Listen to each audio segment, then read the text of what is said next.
नमस्कार, मैं हूं देवेंद्र गांधी और आप देख रहे हैं अभी अभी ब्रेकिंग। दोस्तों, आज बात करेंगे करनाल में कुमारी शैलजा और रणदीप सिंह सुरजेवाला के शक्ति प्रदर्शन की। जी हां, आज सियासत की चौसर पर ताकत दिखाने की जो बारी थी वो थी कुमारी शैलजा और रणदीप सिंह सुरजेवाला की।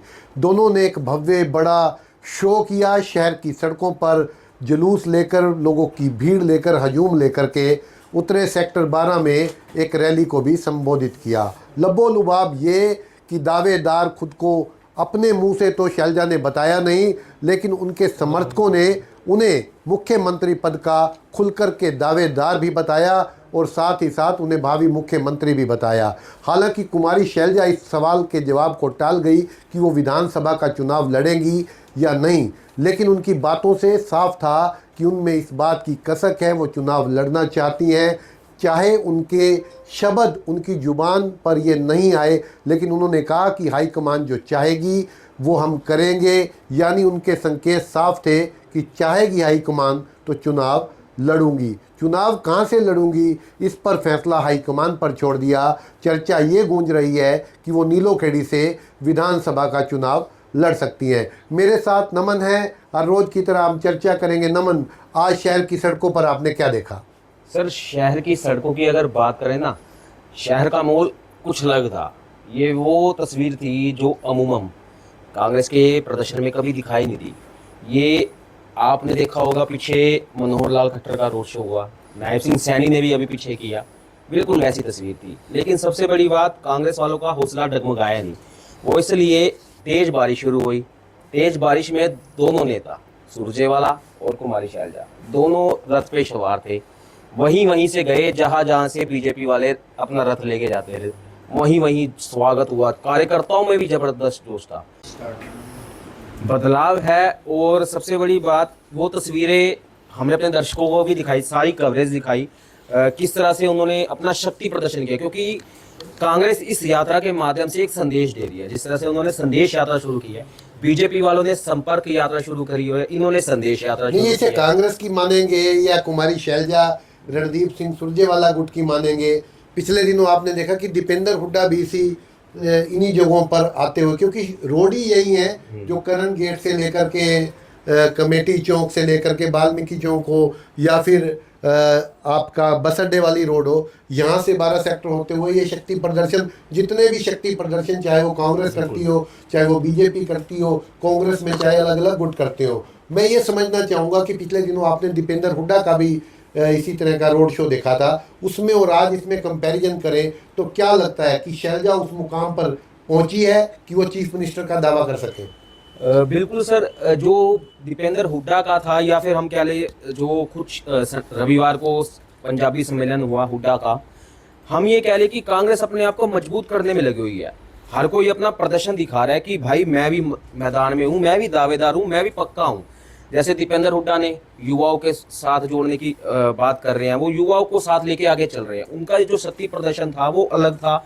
जो आज का हुआ ना सर, उसने ये तस्वीर साझा की कि जो बीजेपी वाले कहते हैं कि कांग्रेस के साथ कोई नहीं है, जबकि लोग स्वागत करने के लिए आए थे, भले ही वो बाहर से आए हो, जैसे भी आए, उन्होंने अपनी तस्वीर दिखा दी।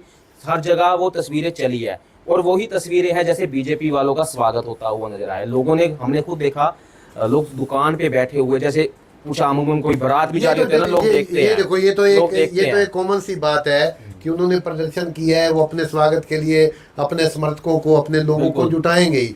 सवाल ये है कि क्या कुमारी शैलजा इस मुकाम तक पहुंच गई है कि वो दिखता है कि आपको कि वो टफ टाइट दे रही है मुख्यमंत्री पद के तौर पर भी, कि भूपेंद्र सिंह हुड्डा को चुनौती दे रही है, या उनके समर्थक साफ साफ नारे लगाकर कह रहे हैं कि आने वाली मुख्यमंत्री कुमारी शैलजा है? सर, ये तो सबको पता है कि आने वाली मुख्यमंत्री कुमारी शैलजा, ये लोग चर्चा कब से कर रहे हैं। लेकिन जो आज हमने, मीडिया ने सवाल भी उनसे पूछा, उन्होंने भले ही अपनी जुबान से कुछ ना कहा, उन्होंने यही कहा कि नेतृत्व फैसला करेगा कौन मुख्यमंत्री होगा। लेकिन सबसे बड़ी बात, हमने सरकार बनानी है, मजबूती से मिलकर बनानी है। उन्होंने हर क्वेश्चन को डिनाई किया कि कोई गुटबाजी नहीं है, इस तरह की गुटबाजी नहीं है। चाहे भूपेंद्र सिंह हुड्डा अपना अलग कर रहे हों, ये अपना अलग कर रहे हों, ये अपना अलग कर रहे हो, लेकिन उनका ये कहना है कि कांग्रेस एक है। आपकी बात, जो सवाल है कि वो ये कि क्या कुमारी शैलजा मुख्यमंत्री बनने की पक्की दावेदार है ही नहीं।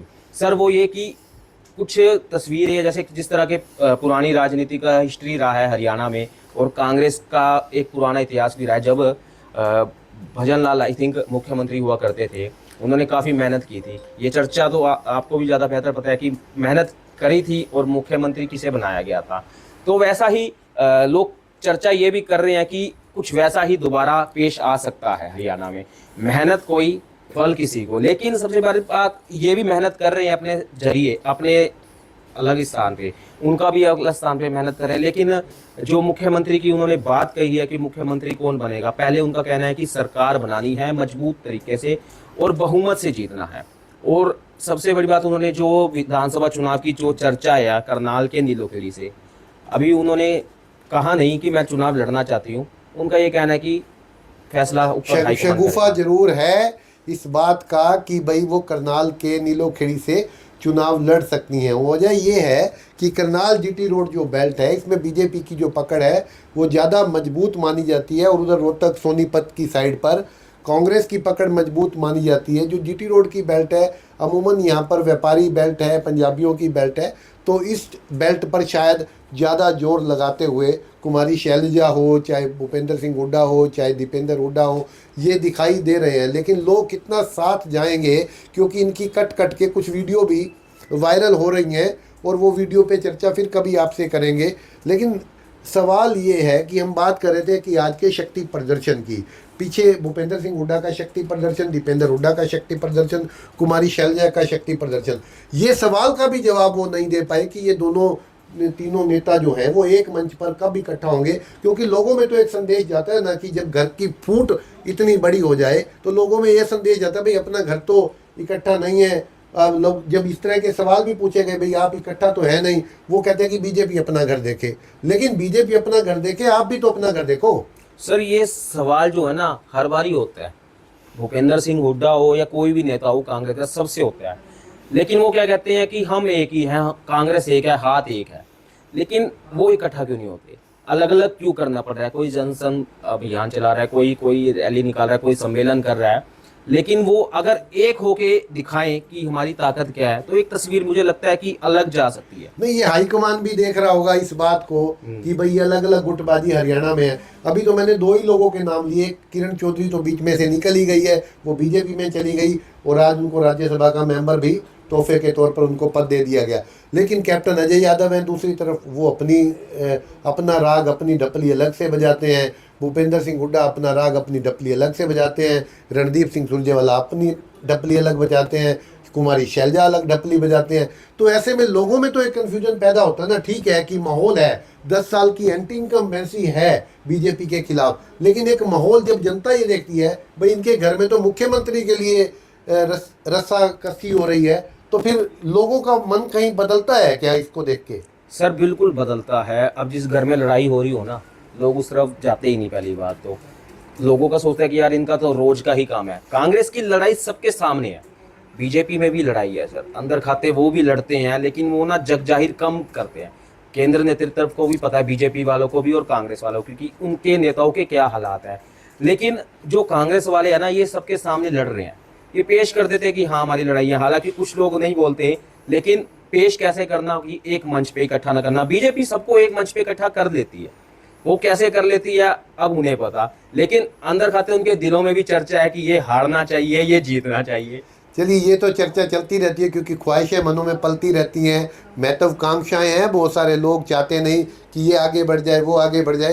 कंक्लूड करते हैं, आज का जो शक्ति प्रदर्शन था उसमें ज़्यादा भीड़ जुटाई भूपेंद्र लाठर जो कि गरौंडा से कांग्रेस की टिकट के प्रबल दावेदार हैं, उन्होंने काफ़ी अच्छा प्रदर्शन किया। सुरेश गुप्ता मतलोडा जो कि करनाल से कांग्रेस टिकट के प्रबल दावेदार है, प्रदेश कांग्रेस कमेटी के कार्यकारी अध्यक्ष भी हैं, उन्होंने हुंकारे भर भर के कुमारी शैलजा को मुख्यमंत्री पद का दावेदार बताया और कहा कि करनाल जिले की 5 सीटों से कांग्रेस को जितवाना चाहिए और कुमारी शैलजा को ये 5 सीटें उनकी झोली में डालनी चाहिए। और ख़ास बात ये थी कि चंद्र मोहन भी, जो पूर्व मुख्यमंत्री भजन लाल के पुत्र हैं चंद्र मोहन, वो भी आज स्टेज पर कुमारी शैलजा के साथ मंच साझा करते हुए नज़र आए और सिर्फ मंच साझा करते हुए नजर ही नहीं आए, उन्होंने भी कुमारी शैलजा को भावी मुख्यमंत्री बता दिया। यानी इस बात में कोई दो राय नहीं है कि हरियाणा में ये सही बात है कि 10 साल की एंटी इनकम्बेंसी भाजपा का पीछा कर रही है और ये पीछा करती रहेगी जब तक चुनाव परिणाम घोषित नहीं हो जाएंगे। लेकिन ये भी दिलचस्प है कि कांग्रेस में भी सिर फुटव्वल मुख्यमंत्री पद को लेकर के बहुत ज़्यादा है। शैलजा का तो जो शक्ति प्रदर्शन था, रणदीप सिंह सुरजेवाला का जो शक्ति प्रदर्शन था, उसमें वो तमाम चेहरे जुटे हुए थे जो अलग अलग विधानसभा क्षेत्रों से कांग्रेस की टिकट मांग रहे हैं, चाहे इंद्री से नाहर सिंह संधू हो, चाहे डॉक्टर पंवार हो, चाहे उनकी मिसिज हो, वो भी टिकट के लिए शमशेर सिंह गोगी हो, असंध के विधायक, वो तमाम चेहरे कुमारी शैलजा के साथ नज़र आ रहे थे। सिर्फ नज़र ही नहीं आ रहे थे, उन्होंने पूरी हुंकार के साथ पूरा जोर लगा करके कुमारी शैलजा को ना सिर्फ अपना लीडर बता दिया बल्कि प्रदेश का भावी मुख्यमंत्री भी बता दिया। जाहिर तौर पर ये बात ज़रूर अंदर से सुकून दे रही होगी कुमारी शैलजा को भी और उनके समर्थकों को भी, क्योंकि उन्हें लगता है कि राह इस बार आसान है और मौके का फ़ायदा उठाना चाहिए। देखते रहिए अभी भी ब्रेकिंग। नमस्कार, जय हिंद, जय भारत।